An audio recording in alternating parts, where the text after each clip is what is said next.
Bienvenue sur ma chaîne YouTube. Je te retrouve aujourd'hui pour parler d'émotions, de vulnérabilité, bref, de tout ça, de joie, de plaisir aussi bien sûr.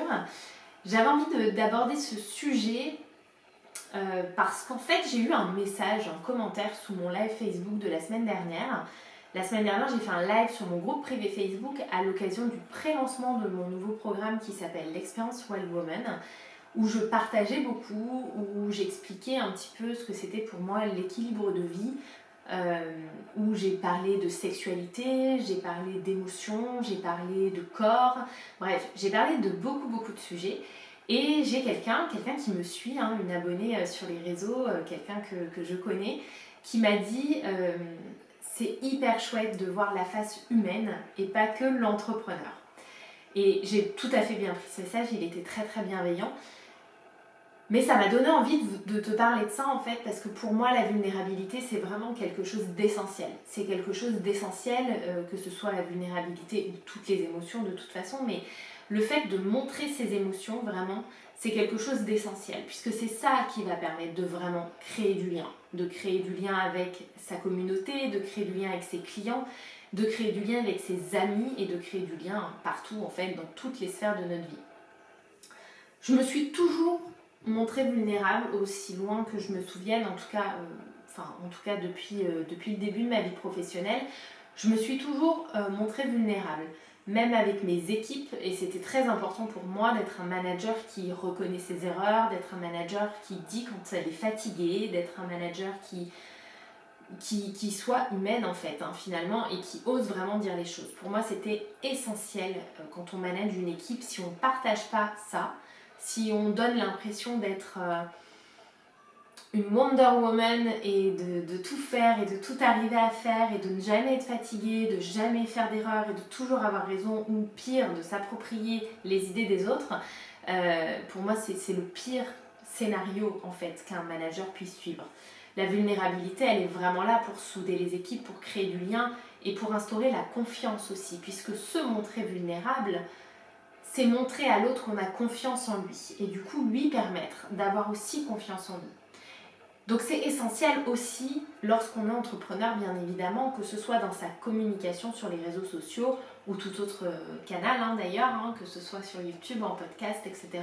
C'est hyper important de se montrer vulnérable et de montrer aussi ses émotions et de ne pas montrer toujours que les émotions positives.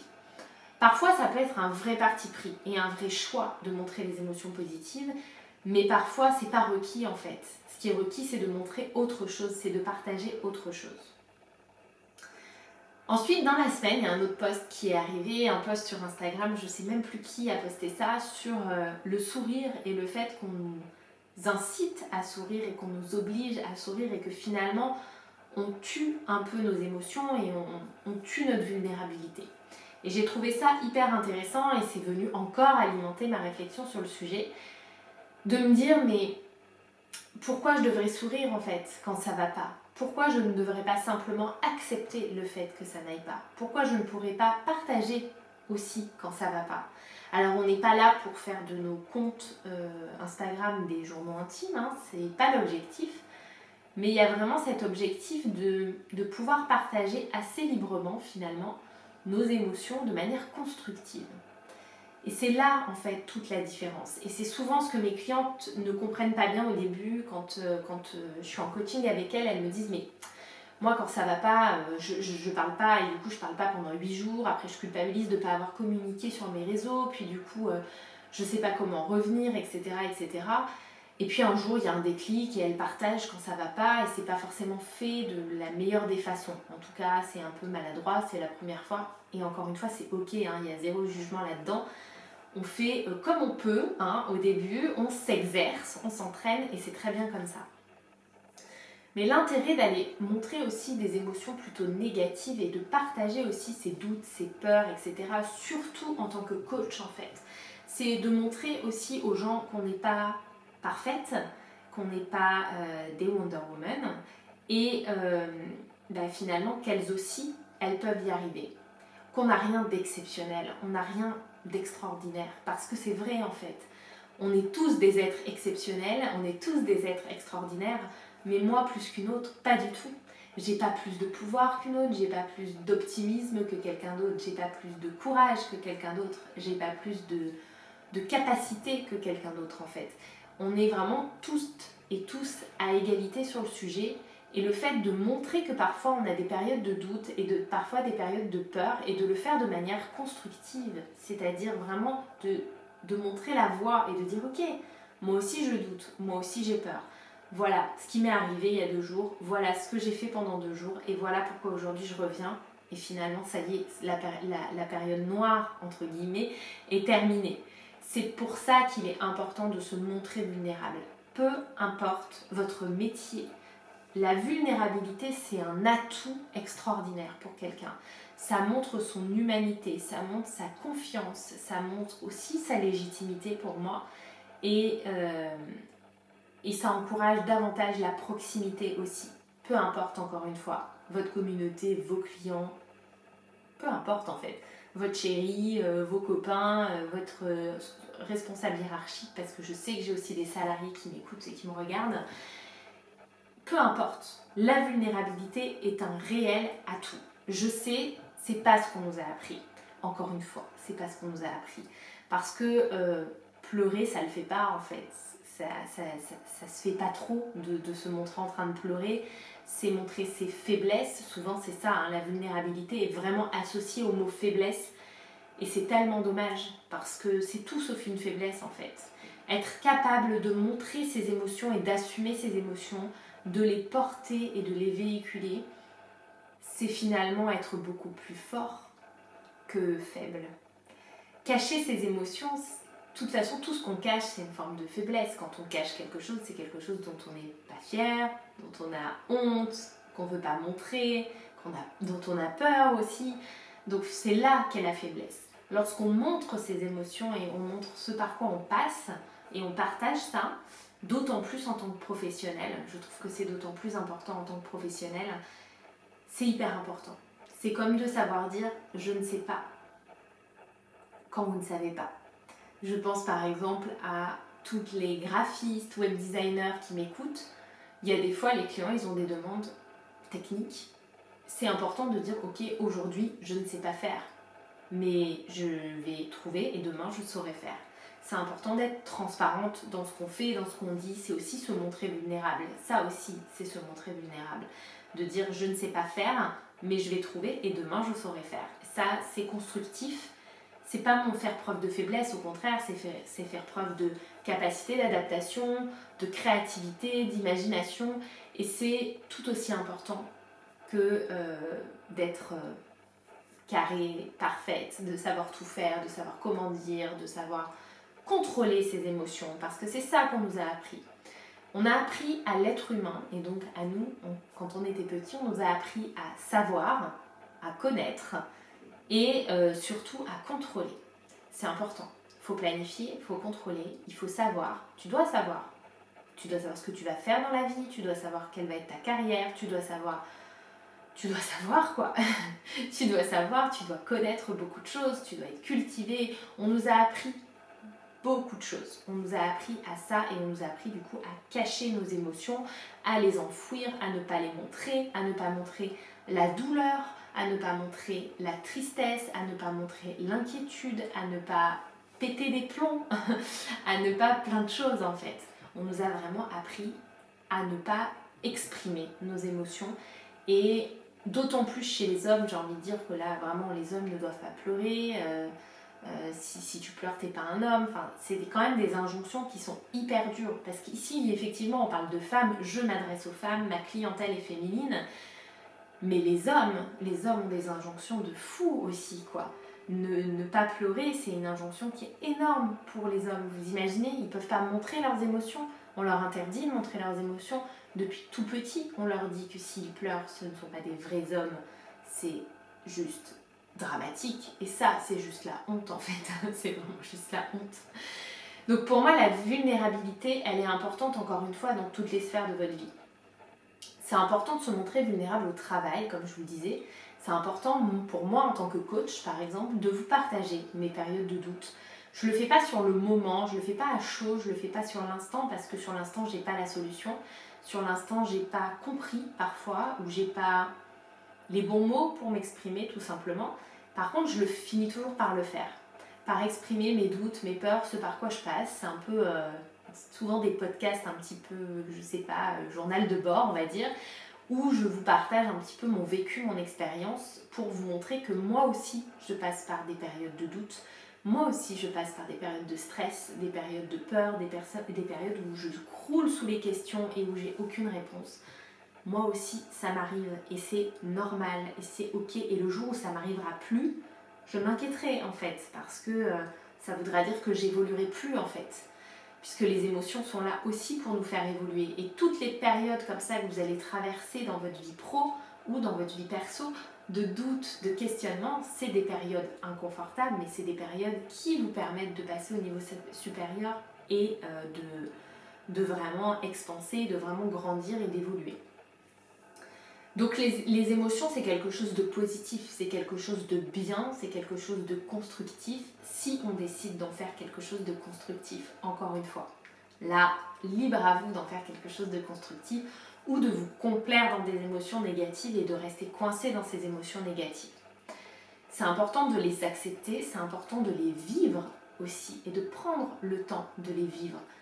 Pareil, ne pas se mettre des injonctions. Ok, t'es triste, mais tu sais pas pourquoi t'es triste. Il n'y a pas de raison que tu sois triste, t'as une belle vie, il n'y a pas de raison que tu sois triste. Qui n'a pas entendu ça une fois dans sa vie? Il n'y a pas de raison pourquoi tu te plains. Allez, hop, on reprend le dessus et on y va quoi. Et t'es de bonne humeur et c'est reparti. Bah non, en fait, j'ai le droit d'être triste. Et en fait, j'ai le droit d'être triste pour rien du tout. J'ai juste le droit d'être triste. Parce que oui, parfois les émotions vous traversent et il n'y a pas de raison. Simplement, elles sont là. Elles vous traversent, vous les ressentez, elles sont là, elles sont requises à ce moment-là. Parfois, vous allez être triste simplement parce que votre corps a besoin de repos et vous n'avez pas écouté le premier signe, vous n'avez pas écouté le deuxième signe. Donc le troisième signe, c'est l'émotion qui prend le dessus et qui vous dit bah, va sous la couette, regardez Netflix, t'es triste là. Voilà, c'est tout. Ou va faire quelque chose qui te fait du bien et qui te sort de cet état. Mais t'es pas obligé de le faire à la minute. Tu peux chiller 2 heures, pleurer 2 heures, laisser sortir les choses et du coup aller après trouver ce qui te fait sortir de cet état. Donc c'est important de ne pas se complaire dans des états négatifs, mais c'est important de les vivre, de les ressentir, de les accepter et de les assumer surtout. Ça c'est quelque chose de très important. Ensuite, pour moi, la vulnérabilité, elle est importante dans votre vie personnelle. Elle est importante dans votre vie de couple, la vulnérabilité. C'est important de se sentir en confiance dans son couple. C'est important que l'autre se sente en confiance et que vous vous sentez suffisamment en confiance pour partager vos états d'âme, vos émotions, vos doutes, vos peurs. C'est hyper important. On dit souvent que la communication, la confiance, c'est les choses les plus importantes dans le couple. Mais oui, c'est les choses les plus importantes dans le couple et c'est pareil pour une belle histoire d'amitié. Si vous ne vous sentez pas en confiance avec l'autre, si vous avez du mal à exprimer vos émotions avec une personne, demandez-vous en fait, qu'est-ce qui coince? Qu'est-ce qui ne vous permet pas d'être totalement vous-même? Qu'est-ce qui fait ça? Alors je suis d'accord, il y a des niveaux d'amitié, tout ça, mais en tout cas, posez-vous la question. Est-ce que je suis pleinement moi avec cette personne? En tout cas, est-ce que je peux être pleinement moi avec cette personne? C'est hyper important d'avoir des amis avec qui vous pouvez être totalement transparente, avec qui ça sert à rien d'en avoir 25, je vous dis pas ça, mais en tout cas avec qui vous pouvez vraiment être vous à 100%, sans filtre, même si vous faites une crise d'angoisse, même si vous pétez les plombs pour rien, même si peu importe en fait, c'est important d'avoir ce genre d'amis avec qui vous êtes 100% vous-même. Dans le couple, c'est aussi valable bien sûr dans votre vie sexuelle de vous montrer vulnérable. Et là aussi, on est au summum de la vulnérabilité, c'est-à-dire qu'on est nu, donc déjà corporellement, on se montre vulnérable, on est nu dans son plaisir, on est nu dans l'expression qu'on a, dans la voix, dans le corps, dans les sensations, et là, on est vraiment pleinement dans la vulnérabilité. Donc soit vous jouez un rôle sous la couette, soit vous êtes complètement vulnérable et que vous êtes capable de complètement lâcher prise sur vos émotions. Puisque la vulnérabilité, c'est aussi le fait de lâcher prise sur ses émotions, lâcher prise sur ce que tu ressens, sur ce que tu as en toi et sur ce que tu as envie de partager avec l'autre. Donc la vulnérabilité, pour moi, c'est quelque chose de capital. C'est une qualité extraordinaire à travailler, qui se développe, qui n'est pas forcément innée, mais qui peut vraiment se développer. Et c'est une qualité qui vraiment va permettre de créer un lien solide, d'instaurer encore une fois la confiance, le partage, l'échange, et qui va permettre d'humaniser aussi beaucoup de choses. Et c'est pour ça que pour l'expérience Wild Woman, j'ai décidé de moi aussi me livrer. Dans l'expérience Wild Woman que je propose, qui sera lancée la semaine prochaine, puisque là j'ai fait un pré-lancement la semaine dernière sur mon groupe privé Facebook et en newsletter exclusivement, et la semaine prochaine c'est le lancement officiel. Donc d'ailleurs à partir de lundi prochain, du 18 au 20, j'organise une immersion virtuelle gratuite sur mon groupe privé Facebook Les Entrepreneurs Libérés, qui va changer de nom. Donc je te mets le lien en dessous pour que tu puisses y accéder si ça t'intéresse. C'est gratuit, c'est 3 jours avec un live par jour, un contenu le matin, un contenu le midi et du coup un live à 18h où on va venir travailler vraiment sur toi. L'immersion virtuelle, c'est exprime ton potentiel pour faire briller ta vie et ton business. Donc on va vraiment venir travailler sur toi en profondeur sur ces 3 jours. J'ai vraiment eu envie du coup d'organiser cette immersion virtuelle aussi pour partager un maximum et dans l'expérience Wild Woman, je parle d'émotions, je parle de corps, je parle de s'accepter, beaucoup bien sûr, et je parle de vulnérabilité et d'acceptation de ses émotions et d'expression de ses émotions. C'est hyper important pour moi au même titre que de s'accepter soi corporellement et d'être bien dans son corps, dans sa tête, etc. Tout va avec en fait, tout va ensemble et tout est lié. Et c'est pour ça que dans l'expérience, d'ailleurs je l'ai appelée expérience, c'est pas pour rien, c'est parce que vraiment j'essaye d'aller titiller les 5 sens, on va dire. J'ai décidé que dans cette expérience, il y aurait aussi des podcasts, pas à chaque module, mais aux modules les plus touchy, on va dire, les plus importants, où je partage mon expérience et où en fait je fais plus ou moins les exercices que je propose dans l'expérience et où vraiment je vais me livrer parfois sur des choses qui sont intimes, sur des passages de ma vie dont j'ai pas forcément méga envie de parler à tout le monde, mais c'est requis en fait, c'est requis pour moi parce que ça me permet aussi de libérer beaucoup de choses, ça me permet aussi de couper des liens énergétiques avec certaines situations ou relations que j'ai pu avoir dans le passé et ça me permet aussi de faire passer des messages. Et bien sûr, aux personnes qui vont m'écouter, ça va leur permettre aussi de voir un côté encore plus vulnérable et plus humain de moi, d'en savoir un peu plus aussi, et de voir que j'ai trouvé des solutions, que j'ai trouvé mes propres solutions pour sortir d'une situation difficile à un moment donné, ou que j'ai trouvé la solution pour me sortir de mes journées un peu moins bonnes, ou que moi aussi j'ai des doutes à des moments. Et c'est hyper important en fait de ne pas se sentir seul et de se dire ok, en fait, c'est ok de ressentir ça, c'est ok que je ressente ça, j'ai le droit d'avoir ces émotions, j'ai le droit de les accepter, j'ai même le droit de les aimer, ces émotions, j'ai le droit de tout. Et du coup pour moi c'était important de me montrer vulnérable à la hauteur de ce que les femmes qui ont signé pour l'expérience et celles qui vont signer la semaine prochaine se montrent aussi, elles vont montrer de la vulnérabilité. Je le vois à chaque fois, c'est comme dans le Mastermind Inner Shine, les filles montrent énormément de vulnérabilité. Elles partagent, parfois elles pleurent quand elles nous partagent des choses, c'est pas grave, ça sort et c'est important que ça sorte et c'est comme ça qu'on avance. C'est en acceptant les émotions, c'est pas en les refoulant, c'est pas en les cachant, c'est pas en les contrôlant.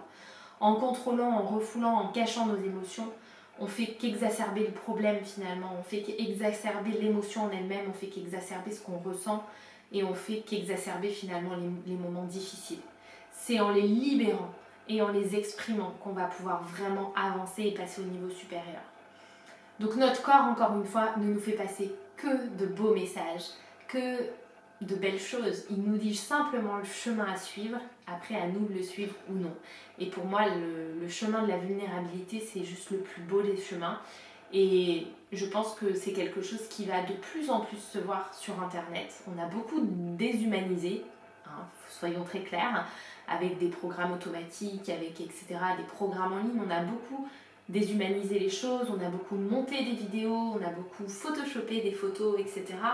Et si vous me suivez un peu, vous savez, vous connaissez ma passion pour tout ce qui est beau, donc j'adore les belles photos bien cadrées, j'adore les beaux décors de vidéos. Moi-même, pour l'expérience Wild Woman, j'ai fait des vidéos dans des jolis cadres parce que ça me plaît, parce que je trouve ça agréable à regarder, parce que je trouve que visuellement c'est stimulant.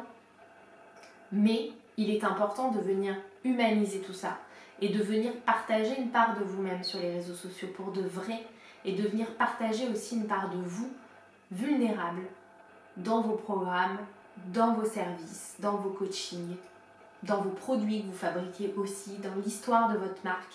C'est important de vraiment venir partager. Et oui, le storytelling, tout ça, mais si vous partagez simplement vos émotions avec le cœur, ça vaudra tous les storytelling du monde en fait, parce que ce sera sincère, authentique, ce sera vibrant, ce sera émotionnant, ce sera juste beau en fait, voilà. Donc c'était un sujet que j'avais très envie d'aborder, c'est un sujet que j'aime beaucoup, c'est un sujet essentiel je trouve, et c'est un sujet qui est revenu là ces dernières semaines, et je me suis dit qu'il y avait vraiment quelque chose à dire sur le sujet. Donc voilà, c'est chose faite, donc soyez vulnérables, n'hésitez pas, vivez vos émotions, même si elles sont folles, même si elles sont extraordinaires, même si elles arrivent d'un coup, même si elles sont négatives, on s'en fout. Vous êtes des êtres humains, donc vous êtes là pour ressentir des choses et faire ressentir des choses aux autres. Donc c'est important de vivre vos émotions, de les partager aussi, de vous montrer vulnérable, de montrer à votre audience, à vos clients que vous n'êtes pas, encore une fois, des Wonder Woman, que vous êtes vous aussi humaine et que vous avez aussi vos problèmes, aussi vos émotions, aussi des moments de doute. C'est hyper important. Voilà, en tout cas, merci beaucoup de m'avoir écouté ou regardé si vous êtes sur YouTube. Et je vous dis à la semaine prochaine pour l'immersion virtuelle gratuite d'ailleurs, donc le lien il est dans la bio. Et sinon, pour le nouveau podcast la semaine prochaine.